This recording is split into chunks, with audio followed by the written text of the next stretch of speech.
Hello there. I am a film student and I have yet to see Good Will Hunting. I even own the movie on Blu-ray and I have yet to see it. And because of that, I am going to relinquish this very title I am holding right now because I feel like I have let the entertainment industry down, I have let film lovers down, I have let Hollywood down as a whole. So you guys, by the end of this reaction, whether you like it or not, can determine whether I earn this belt back. Hopefully the reaction lives up to the hype. So as for now, I'm going to be handing over the title to you guys in the comment section down below. You guys are the Universal Champions. My name is Elie Moses, your 23-year-old law and film student here from Sydney, Australia, shooting his shot, baby. And hopefully, I can get back my title and please you guys with my first time reaction of Good Will Hunting. Let's get into it. Let's have some fun. I'm very excited. Let's go. I remember my brother telling me, I'm not sure if this is the movie, but he was telling me this story about Matt Damon and Ben Affleck, how they sat outside a theater with this script or with a movie script until they finally got the gig or finally got their shot. I'm not sure if it was this film. I'm not sure, but my brother was telling me something about that. And if it is this film or any other film, that is fantastic because you hear very little stories like that today.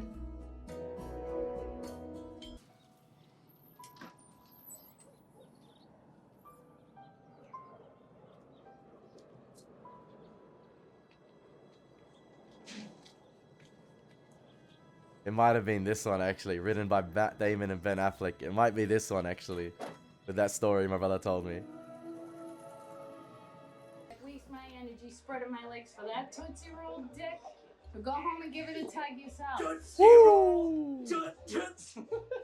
Oh, Casey Affleck's in this as well? Skin problems. I don't. When will it be? You're gonna get charged, you know that. You think I'm afraid of you, you big fuck? You're crowding the fucking plate. Hey, Casey's bouncing up a bar at Harvard next week. We should go up there. What are we gonna do up there? I don't know. We'll fuck up some smart kids.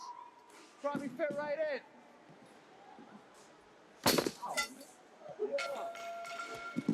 Oh, what's up?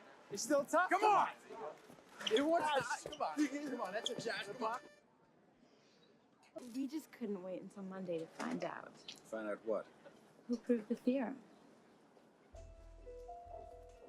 It was Bob, the janitor. Let's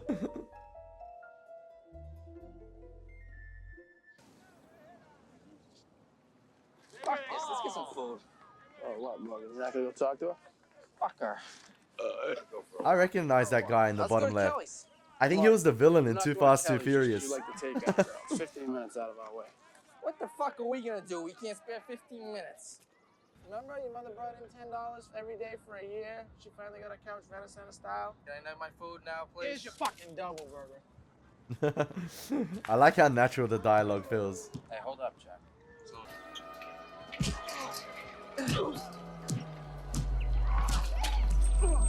Oh, Jason Bourne, chill, Jason Bourne, chill!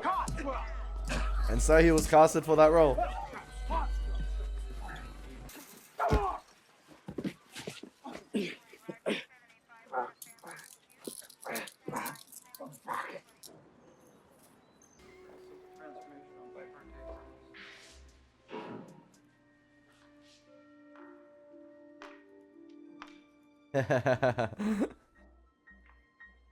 You know what I've liked so far? We're only 14 minutes in, but I can tell the editing in this film is absolutely spectacular so far. They've spared no expense with the editing so far. John Hammond style, shout out my man.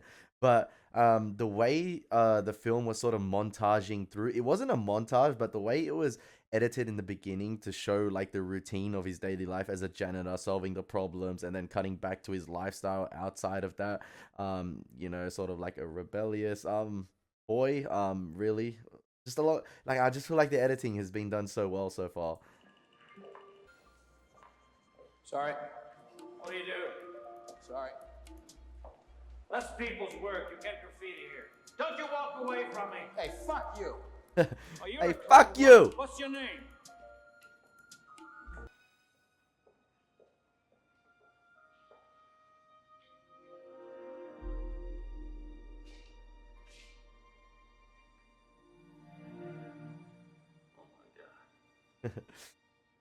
Took him 2 years to solve it. My guy did it in like 5 minutes. Probably less. Looks right. Oh, this is a Harvard bar, huh? I thought there'd be like equations and shit on the walls. I will take a picture of the finest lager in the house. Yeah. That's it. So I think I had a class with you. Oh, yeah? History. Maybe. Yes. That's what it was. You don't necessarily might not remember me. You know, I like it here. It doesn't mean because I know you're genius, right? You're very smart. Hey, how's it going? How are Good, how you doing? you? Want What, I don't. what class did you say that was? History. Yeah. Just history? It must have been a survey course then, huh? Yeah, it was. It was surveys. Right. You should check it out. It's a good course. It's a good, be a good class. Frankly, I found the class, rather elementary. Elementary. You know, I don't doubt that it was. Yeah. I remember that class. It was just between recess and lunch. Clark, why don't you go away? Go away. I'm just having fun with my new friend, that's all. But we could have a problem? No, I don't understand. there's no problem here.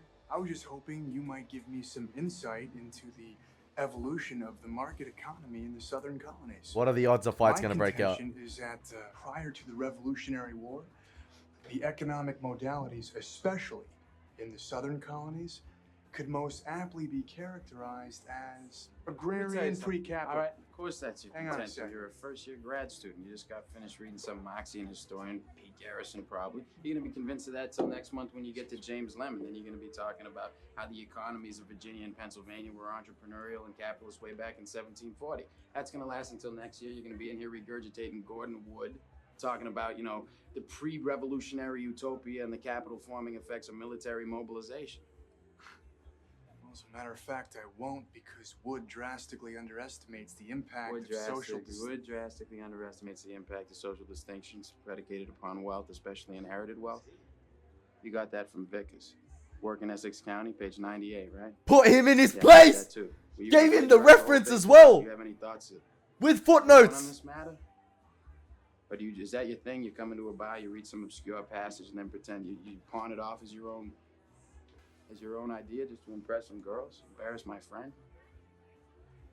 See, the sad thing about a guy like you is in 50 years, you're gonna start doing some thinking on your own, and you're gonna come up with the fact that there are two certainties in life. One, don't do that.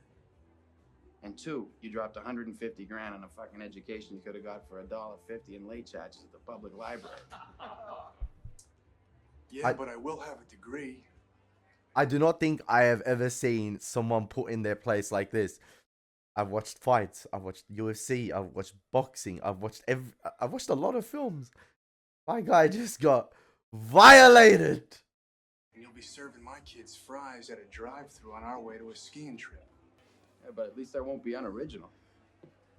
But I mean, if you have a problem like that, we could just step outside. We could figure it out. Oh man, there's no problem. It's cool. It's cool. Yeah. Cool. Fucking damn right it's cool. How you like me now? My boy's wicked smart. I swallowed a bug.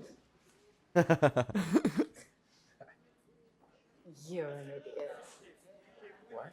You're an idiot. I've been sitting over there for 45 minutes waiting for you to come and talk to me. But I'm tired now and I have to go home. I'm Will. Skylar. Scott. Oh, and by the way, that guy over there, Michael Bolton clone. Wasn't singing with us, so to speak. Yeah, no, I kind of got that impression. Gotta get up early and waste some more money on my overpriced education. No, I didn't mean you. That's all right. There's my number. So maybe we can go out for coffee sometime. All right, yeah. Maybe we could just get together and eat a bunch of caramels. What do you mean?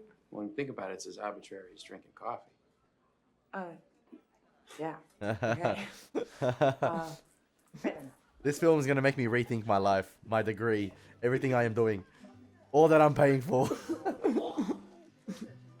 Yo! Do you like apples? Yeah. Well, I got a number. How do you like them apples? See, I feel like there's a bit more to learn in terms of growth. in terms of his character, a little bit of humility. Like, he got his number, okay. Oh, he got her number. He impressed her. He put him on show, but I feel like he didn't need to take it to that extent there. Like, I feel like he's gonna have to learn that throughout the film. Maybe sometimes you take it a bit too far. You might get your comeuppance. I don't know if you believe in karma and things like that, but sure, that might be entertaining to do. It might be good for the friends, but I feel like you don't need to brag sometimes. People probably disagree with me on that. But like, talk your shit. Talk your shit.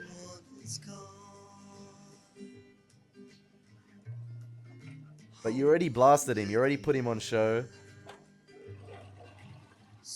Didn't really need to do that. My guy moved on.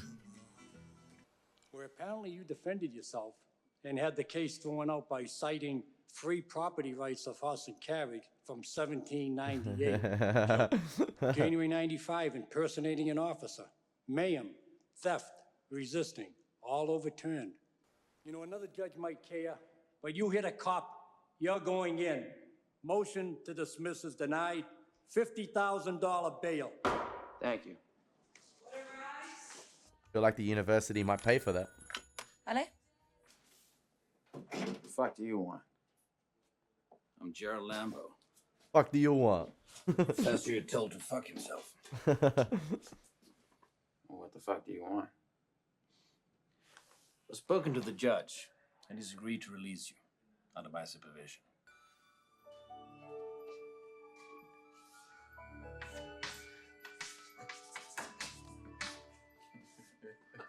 Motherfuckers canceling each other out. He hit the super hot fire on him. Bada bop boom. Bow.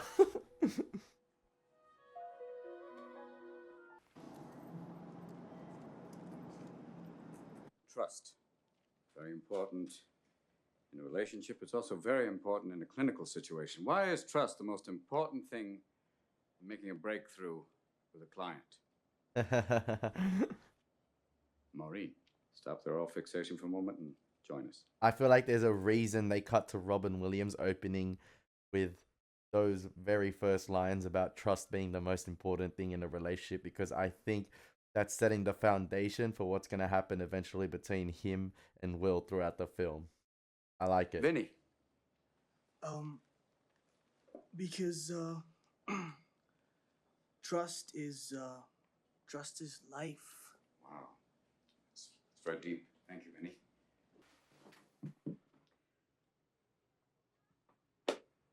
Yeah, let's get started. Yeah, let's do it. I'm pumped. Let's let the healing begin. You excuse us? Yeah, please, Tom. You too, Jerry. Yeah, of course. Already doing something different from the 5 other therapists you'd seen. One-on-one, baby.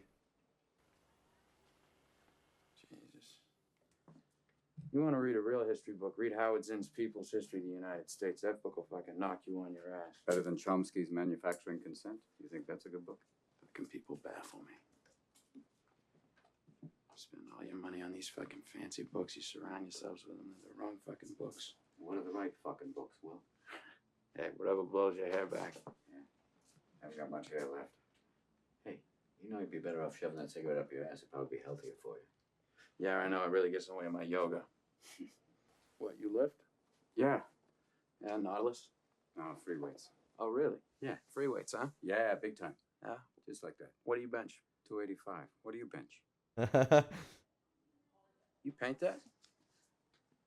You like music? It's a real piece of shit. Oh, well, tell me what you really think. Just the linear and impressionistic mix makes a very muddled composition. It's also a Winslow Homer ripoff, except you got Whitey rowing the boat there. Oh, it's odd one, eh? It wasn't very good. That's not really what concerns me, though. What concerns you? It's the coloring. You know what the real bitch of it is? It's paint by number. Is it color by number? Because the colors are fascinating to me. Are they really? What about that? I think you're about one step away from cutting your fucking ear off. Really? Oh, yeah. Think I should move to the south of France, change my name to Vincent? I love the framing in this scene and the shifting and racking of focus right here. When Matt Damon or Will was talking about, you know, the painting, and its meaning, and basically describing what it is and describing just what he thinks about the painting. It only racked focus on Matt Damon's character, even though Sean, I believe Robin Williams' character, was responding, he remained out of focus. And it wasn't until Matt Damon sort of questioned the integrity of his character or what he's gonna do and why he did the painting, you know, about cutting his fucking ear off, that it finally racked focus on Robin Williams, because the attention on it to me on Matt Damon's character as he was describing the painting, its meaning, and then it finally racked focus on Robin Williams' character. I like that. You ever heard the saying, any port in a storm? And then Matt Damon remains out of focus now. Maybe that means you. In what way? Maybe you're in the middle of a storm, a big fucking storm. Yeah.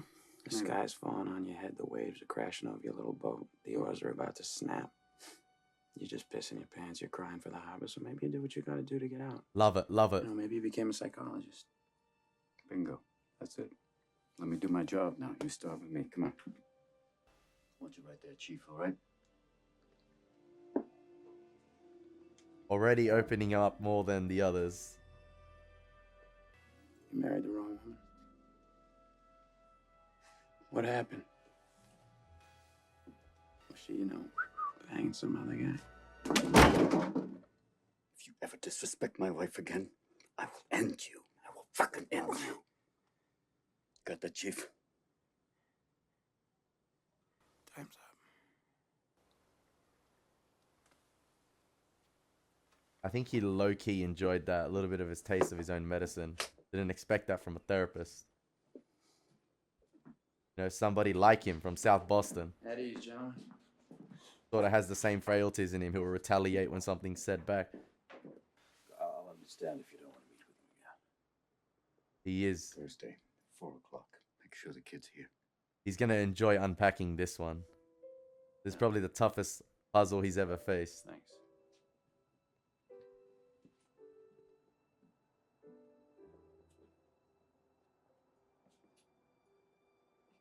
He probably had similarities in his youth to like Matt Damon's character, Will, and he doesn't want him to end up like that. He doesn't want him to end up alone, weathering the storm in life.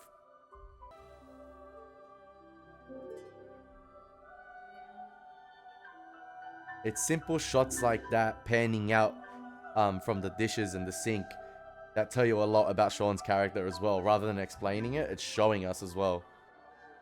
Have you happened to get a good night kiss? No, I tell you, I was hoping to get good night late. Well, several like to be kissed, Very noble of you. Thank you. No, I was hoping for a kiss. Well, I think we should just get out of the way now. Right now? No. I love how organic the dialogue is in this film. It's so natural. And that's a testament to those delivering it as well. It's fantastic. It's so well acted.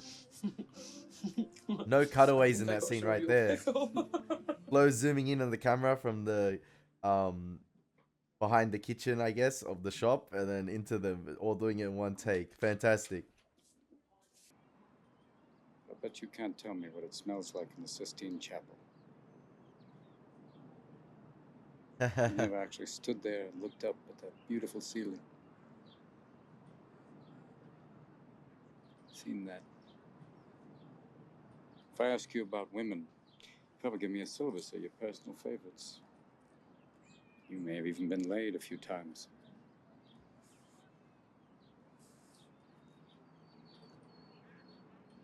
But you can't tell me what it feels like to wake up next to a woman and feel truly happy. You're a tough kid. I ask you about war, you'd probably throw Shakespeare at me, right? Once more into the breach, dear friends. They haven't cut away to Will. It's just been on all of Sean. You've never held your best friend's head in your lap. This is Sean's moment. And gasp his last breath, looking to you for help. I ask you about love. Probably quote me a sonnet. But you've never looked at a woman and been totally vulnerable. Slowly panning. Known someone that could level you with her eyes. I see a cocky, scared, shitless kid. But you're a genius, Will. No one denies that. No one could possibly understand the depths of you. But you presume to know everything about me because you saw a painting of mine. You ripped my fucking life apart. You're an orphan, right? Do you think I know the first thing about how hard your life has been? How you feel, who you are? Because I read Oliver Twist. Does that encapsulate you? Personally, I don't give a shit about all that because you know what? I can't learn anything from you. I can't read in some fucking book. Unless you want to talk about you, who you are. Then I'm fascinated. I'm leaving this all in. I'm leaving this all in. But you don't want to do that, do you, sport? You're terrified of what you might say.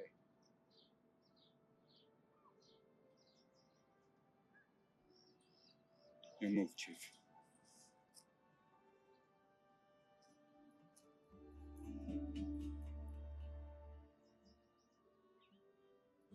He just hit him with the checkmate, and he said, "Your move, Chief." Like, his only option is to restart the game and basically talk it over and tell him about his life.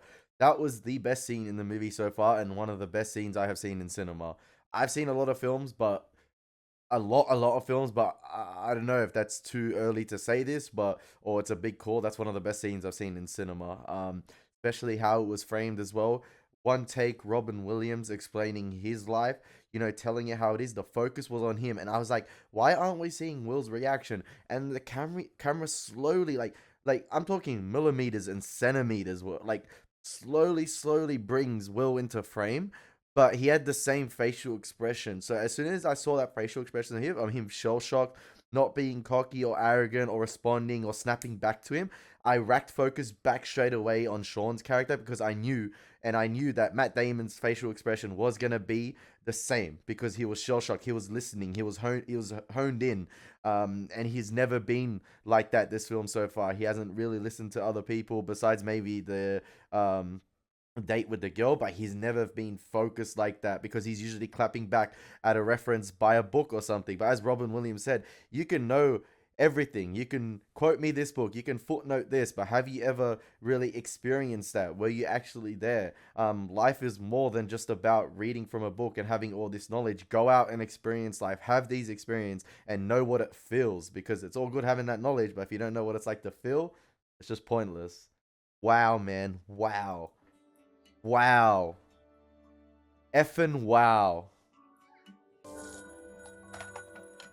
Hello? Hello? Love it. Professor Valenti, you calling The me scene again? when he called her before, he wouldn't shut up. He was all confident, cocky, talking to her, making jokes. Now that he calls it again, it's like his tongue has been taken out. Shell shocked. Who did you call? No, and I forgot the number. Fucking retarded. You went all the way out there in the rain. You didn't bring the number? No, it was your mother's 900 number. I just ran out of quarters. When we get off of mother's, I just got off of yours. That's pretty funny, Morgan. It's a fucking nickel, bitch. Keep antagonizing me. Watch what happens. All right, then. Watch what happens. All right, then, Morgan. Watch What what you happens. fucking do, Keep fucking with me.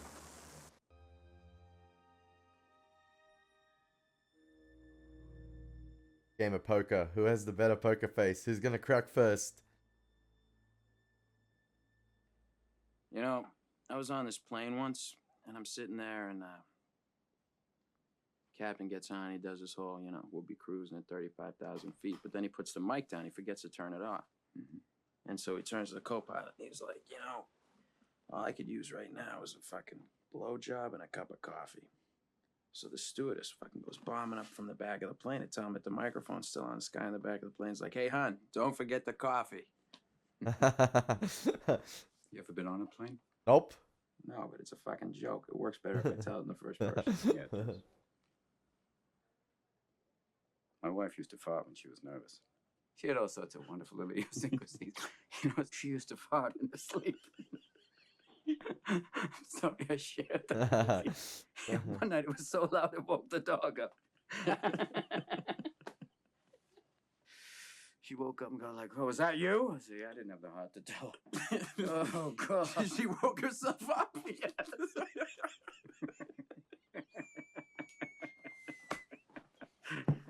Oh, Christ. Ah, but Will, she's been dead 2 years, and that's the shit I remember. Wonderful stuff, you know? Little things like that. Yeah, but those are the things I miss the most. People call these things imperfections, but they're not. Oh, that's the good stuff. And then we get to choose who we let into our weird little worlds. The imperfections are what make people unique. That's what you're I'm not attracted perfect, to. Sport. And let me save you the suspense. This girl you met, she isn't perfect either. But the question is whether or not you're perfect for each other. That's the whole deal. That's what intimacy is all about. Now, you can know everything in the world, Sport, but the only way you're finding out that one is by giving it a shot. Shoot your shot, baby. Fucker like me. Even if I did know, I wouldn't tell a pissant like you. Bye. Bye.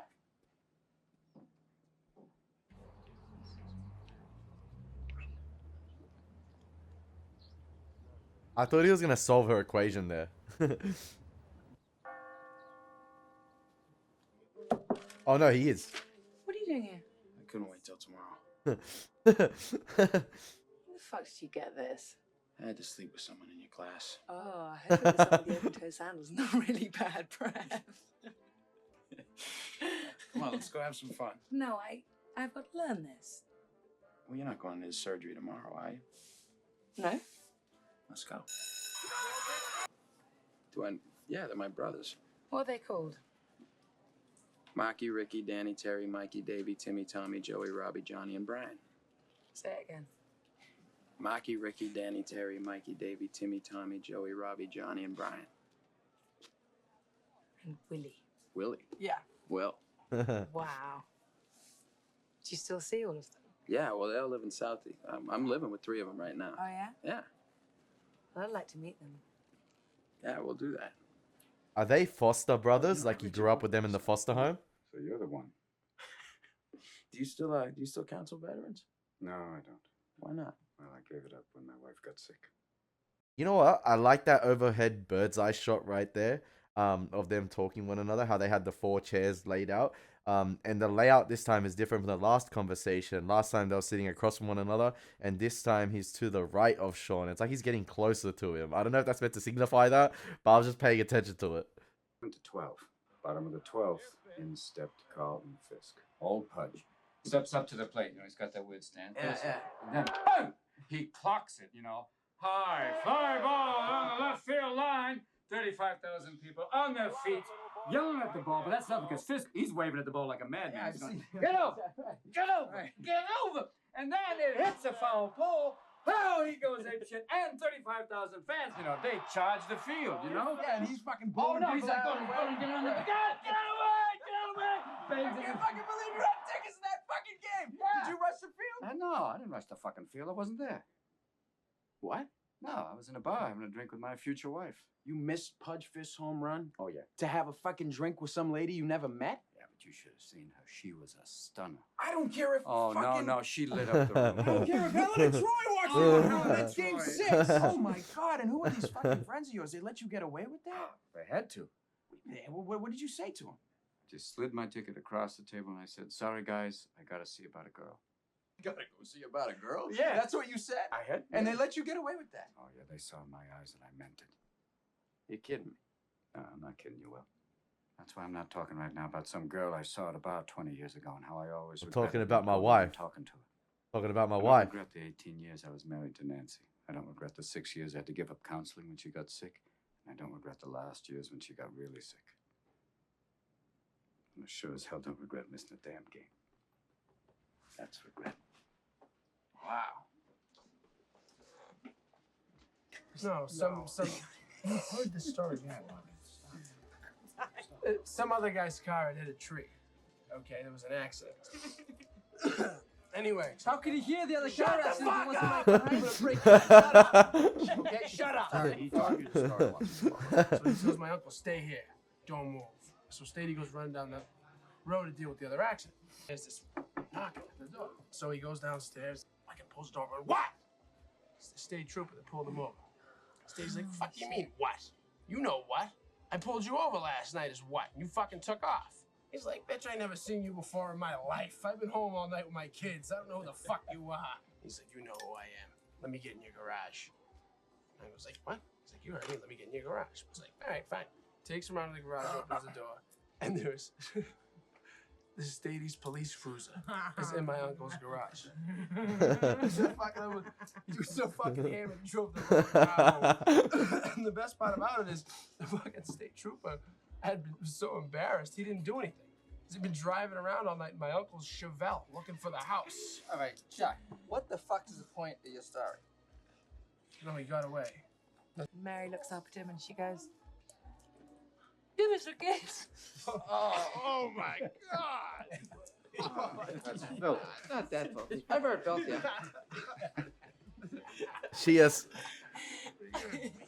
She swallows. Don't spit. See you Mary. All right, take it easy, Bill. I'm not exactly sure what you mean. We've already offered you a position. Nobody in this town works without a retainer, guys. You think you can find somebody who does? We tell you have my blessing. But I think we all know that person's not going to represent you as well as I can. Will, our offer is $84,000 a year plus Retainer. He put him in his position. to give you cash right now.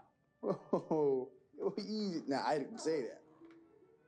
Allegedly, your situation for you would be concurrently improved if I had $200 in my back pocket right now.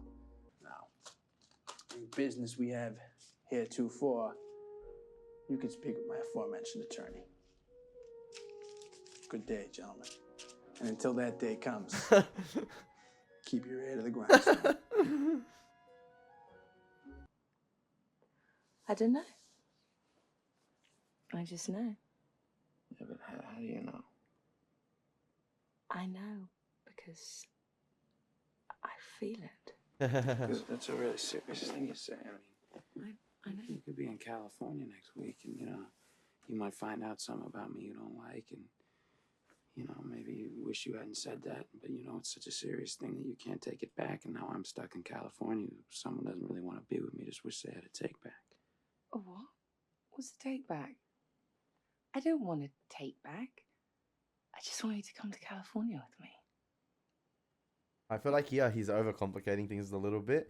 Like I feel like in life you sometimes need to step those boundaries. You need to cross that bridge sometimes. You need to overcome your fears. And for instance, one of these fears I had was me putting myself in front of a camera and doing YouTube. Even though I don't have a big fan base, once I did it, once I put that camera in front of me, once I started seeing people engage in me, seeing my content grow a little bit and having that fan engagement, it was fun. It gave me confidence because of you guys as well. But it takes that first instinct.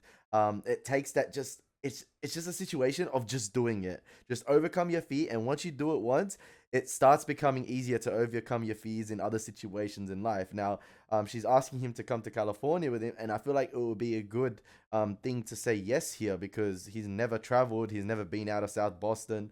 So I feel like it'd be a great move with him to come to California. It'd be good for him. It'd be good to have that experience, conquer those fears. Go with a girl, even though it might be sort of like foreign for him and intimidating. I feel like he needs to conquer that. I can't go to California. Why not? One, because I got a job here, and two, because I live here. Look, if you don't love me, you should just tell me I'm not because saying it's I such don't a. love you. Then why? Why won't you come? What are you so scared of? What aren't you scared of? You live in this safe little world where no one challenges you, and you're scared shitless to do anything else. Don't tell me about my world. Don't tell me about my world. I mean, you just want to have your little fling with like the guy from the other side of town. Then you're gonna go off to Stanford. You're gonna marry some rich prick who your parents will approve of, and just sit around with the other trust fund babies and talk about how you went slumming too once. Why are you saying this? What is your obsession with this money? My father died when I was 13 and I inherited this money. You don't think every day I wake up and I wish that I could give it back? That I would give it back in a second if it meant I could have one more day with him. But I can't, and that's my life and I deal with it. So don't put your shit on me when you're the one that's afraid. I'm afraid. What am I afraid of? What the fuck am I afraid of? You're afraid of me. You're afraid that I won't love you back. You know what? I'm afraid too. Fuck it, I want to give it a shot, and at least I'm honest with you. Shoot your shot, I'm not baby. honest with you. No, what about your 12 brothers? No, you're not going. You're not leaving. What do you want to know? What? That I don't have 12 brothers? Yeah. That I'm a fucking orphan? No, Yeah. you don't want to hear I that. didn't know No, that. you don't want to hear that. You don't I want to hear didn't that I know got it. fucking cigarettes put out of me when I was a little kid. didn't That know this that. isn't fucking surgery, that the motherfucker stabbed me. You don't want to hear that shit, Skylar. I Don't do wanna don't hear tell that. me you want to hear that I shit. want to hear it because I want to help you, because I want Help to be me? with What the fuck? What do I got? A fucking sign on my back that says save me? No. Do I look like I need that? No, God, I just want to be with Don't you because I bullshit me. love you. Don't bullshit me. I Don't you love you. fucking I love bullshit you. me. I love you. I want to hear you say that you don't love me. Because if you say that, then I won't call you. And I won't be in your life. You know when Sean was talking about the day he thought, oh, you know, I was about to say, you know, the day he figured out that it was going to be his wife. I was just going to say, this is Will's day right here until he said that phrase. Oh, that hurts.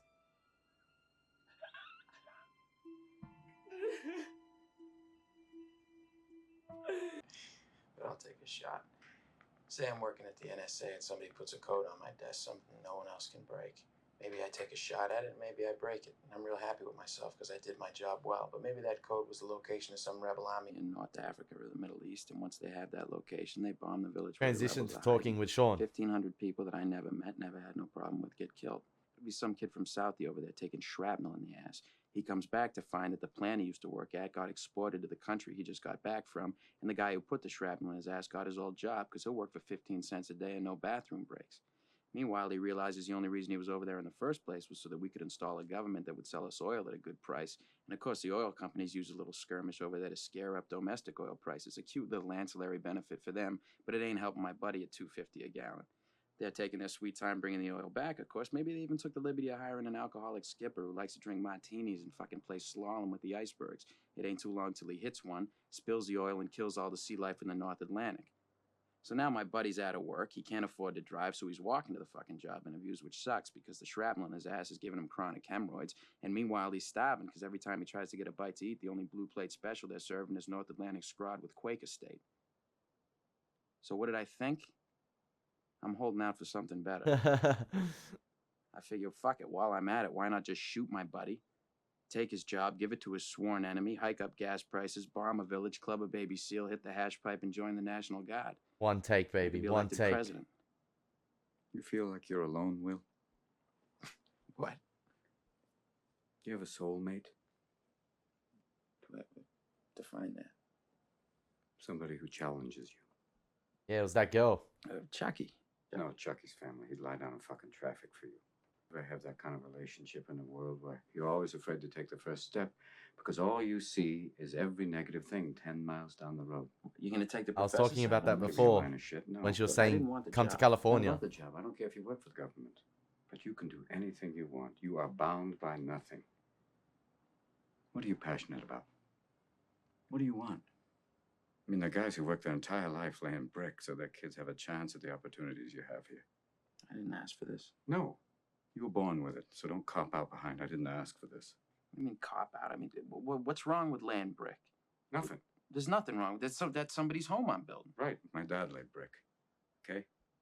Busted his ass so I can have an education. Exactly. That's an honorable profession. What's wrong with fixing somebody's car? Someone will get to work the next day because of me. Yeah, There's they will. honor in that. Yeah, there is. Well, there is honor in that. And there's honor in, you know, taking that 40-minute train ride so those college kids can come in the morning and their floors are clean and the wastebaskets are empty. That's real work. That's right. Right. And that's honorable.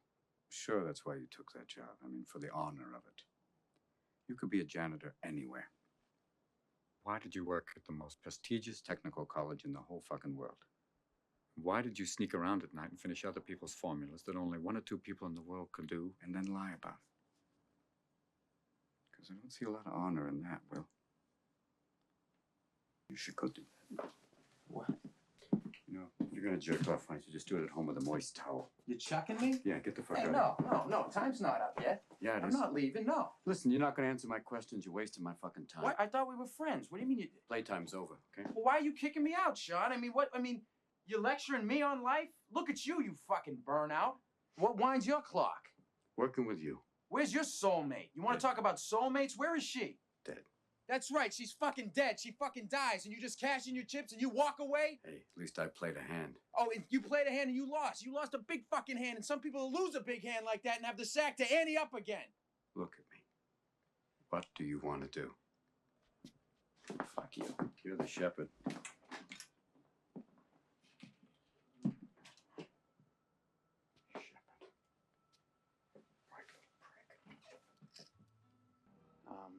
Taking all these job interviews and stuff, so I'm not gonna be just a construction worker. Well, I never really cared about that. Yeah. I love you. Hey, it's man. He needs to take the leap. Well, Take the leap. Take the leap. Take care. Shoot your shot, man. He needs to conquer that fear. Once he takes that first step, he'll be good. Or will be a good sign about progressing.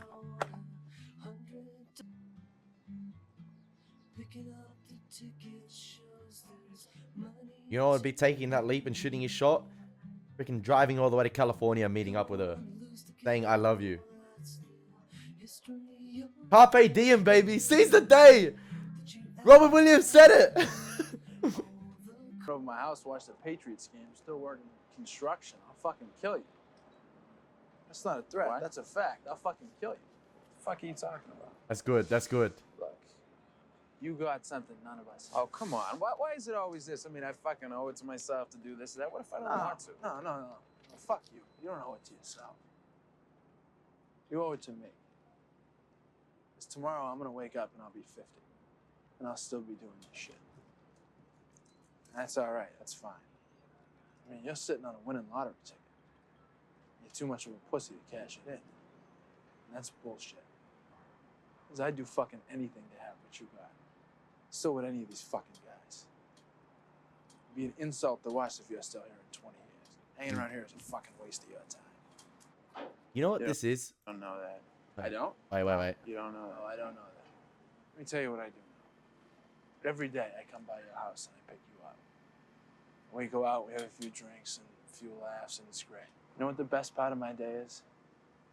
It's for about 10 seconds from when I pull up to the curb when I get to your door. Because I think maybe I'll get up there and I'll knock on the door and you won't be there. No goodbye, no see you later, no nothing. Just left. I don't know much, but I know that.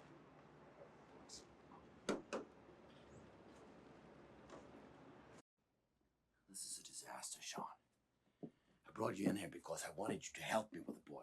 That scene right there of Ben Affleck and Matt Damon's character, I feel like they poured their heart and soul into this script.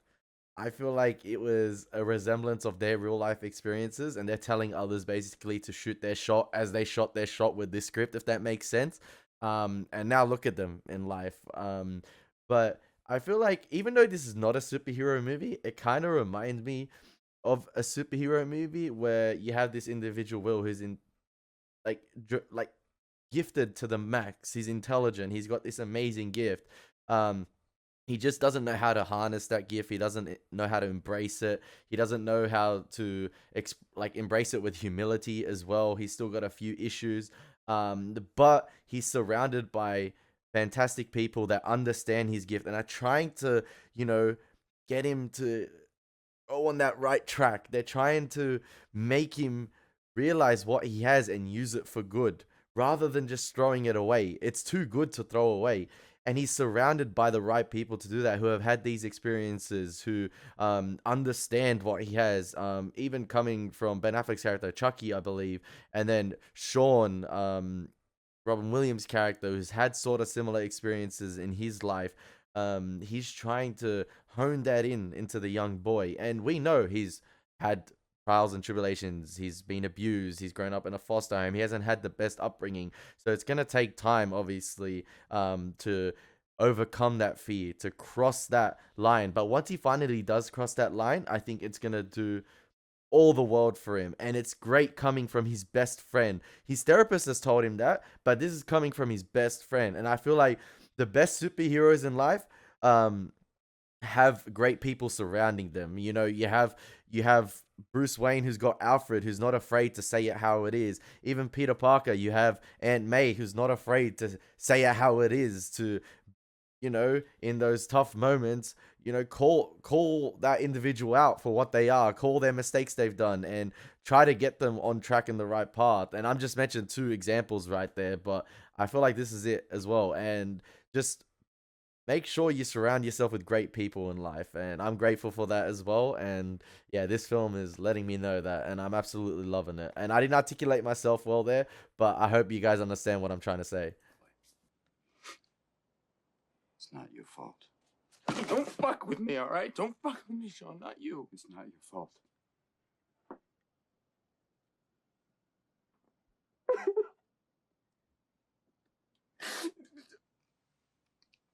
It's not your fault.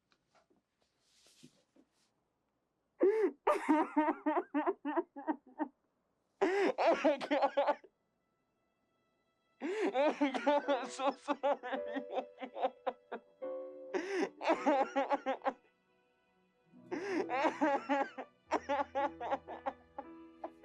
I'm getting teary-eyed, man. It's not good. I want my belt back. I can't show vulnerability. Which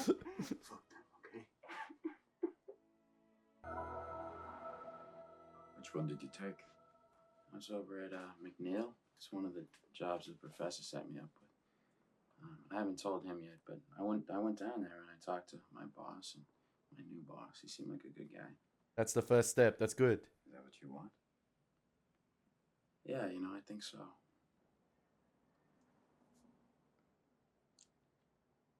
So, you know, I hope we keep in touch, you know. Me too. Trust earned. I'll be traveling around a bit. It'll be a little hard, but I've got an answering machine at the college I'll be checking in with.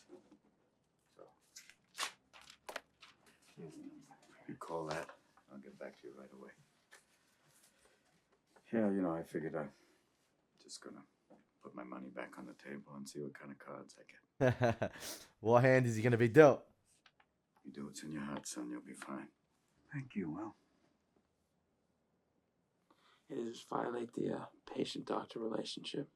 Nah, only if you grab my ass. Take care. You too. Yeah. Hey. Good luck, son. Like the child he never had. 21 now, so. You're legally allowed to drink, so we figured the best thing for you, kid, was a car. How do you like it? This is like. This is the ugliest fucking car I ever seen in my life. Hey, it'll get you from A to B. It's a start. Come on, brother. How'd you guys do this? You know, me and Bill scraped together the parts, and Morgan was out panhandling for change every day. I had the rotor to do all the body work. I have a fucking job too, brother. This guy's been up my ass for 2 years about a job. I had to let him help with the car. Happy 21, Will. Happy 21, brother. First thing he's going to do is he's going to drive to California. I hope he does. Got the winner right here, pal. Oh. Yes, sir. This is the one. This is my ticket to paradise. Sean, do you know what the odds are against winning the lottery? About 4 to 1. About 30 million to 1. I still have a shot. Did you get Will to pick the lottery numbers? Yes. This is about as big chance as you will be hit by lightning here in the staircase.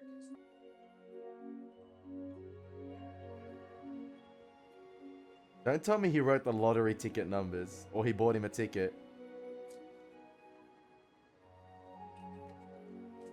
Oh no, it's just a letter. Okay.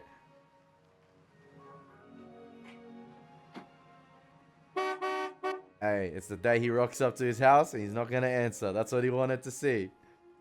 Finally listen to him. He's like, he actually did it. Oh my gosh, he actually did it.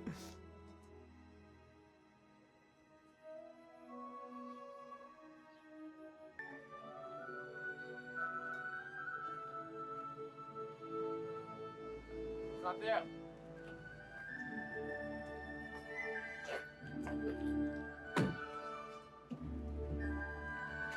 I get to ride shotgun now, Morgan.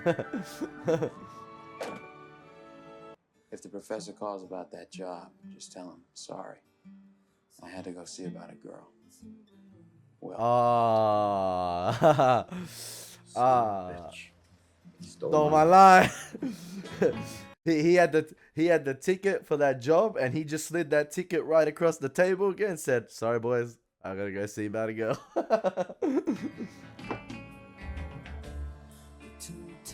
Oh, that's nice. You gonna drive to California. I love how the car, as it went around the bend at the end there, disappeared into the distance, because we never know. We don't know what's gonna happen. Who knows? The girl might reject him. But the trajectory the film was going on at the end, it makes you think that, you know, the girl's going to take him back. He's going to say, I love you. He traveled all the way there.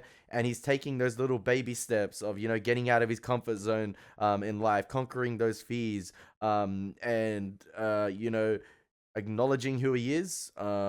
Things happened in the past, but now you got to move on.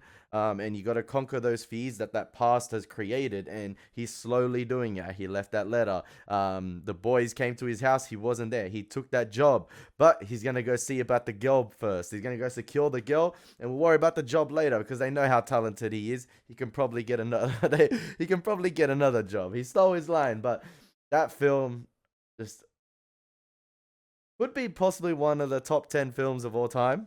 It's up there. It's up there. It was amazing. Fantastically written. Like, that script is absolutely amazing. The acting is phenomenal. The performances are phenomenal. So many great one-take sequences of line delivery that were absolutely outstanding. And I love this film's message about, you know, conquering your fears and just shooting your shot in life, because yeah, even though if you shoot your shot and you miss, you don't let that one shot define you. You reload, baby, and you shoot again. You shoot again. It's not an empty clip. You keep shooting, and you never know. That girl could possibly reject him, but it's how you take that rejection and how you move on from it, and how you learn from it, and then you go again. You shoot again, baby. You don't let that one shot define you, like I said. And even if you do miss, you reload that motherfucker and you go again, baby. But it's all about taking that first shot, conquering that fear to shoot your shot. Don't be hesitant to pull the trigger. I'm talking metaphorically here, all right? Fantastic movie. Fantastic. Absolutely fantastic. Highly recommend Good Will Hunting if you've never seen it. You guys probably have, but outstanding. Outstanding. I hope you guys enjoyed my reaction. As always, it's been your boy Elie Moses. Take care. God bless and peace.